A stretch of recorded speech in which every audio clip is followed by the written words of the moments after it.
Hi friends, welcome to our YouTube channel. Train కోసం నేను ఎంత పని చేయాల్సి వచ్చిందో చూడండి. ట్రైన్ మాకు ఎక్కడ మిస్ అయిపోతుందని చెప్పేసి నేను చాలా ఫాస్ట్‌గా రన్నింగ్ చేశాను. నేను కొంత దూరం ట్రైన్ కోసం రన్నింగ్ చేసిన వెంటనే నా కాళ్ళు పెయిన్ అనిపించాయి నాకు. అందుకని నేను ఇక్కడ చాలా స్లోగా నడిచాను. మేము ఎక్కాల్సిన ట్రైన్ ఇంకా రాలేదని చెప్పేసి మా డ్యాడీని ఎత్తుకోమని చెప్పాను. మా డ్యాడీ నన్ను ఎత్తుకొని వాకింగ్ చేస్తున్నాడు. మేము వాకింగ్ చేస్తూ ఉండగానే మేము ఎక్కాల్సిన ట్రైన్ వచ్చేసింది. మా డ్యాడీ ఇక్కడ మనం ఎక్కాల్సిన ట్రైన్ వచ్చేసింది అని చెప్పేసి నాకు చూపిస్తున్నాడు. కానీ నేను ఇక్కడ ట్రైన్ చూడలేకపోయాను. ఎందుకంటే ట్రైన్ లైట్ ఫోకసింగ్ వల్ల నేను చూడలేకపోయాను. ఇలా నేను ట్రైన్ దగ్గర నుండి చూడడం ఫస్ట్ టైం. నాకు చాలా హ్యాపీ అనిపించింది. ఇక మేము ట్రైన్ ఎక్కేసాము. ఇక మేము ట్రైన్ లో మా సీట్ల దగ్గరికి వెళ్ళి కూర్చున్నాము.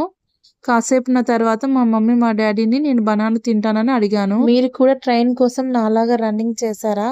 అలా చేయకండి.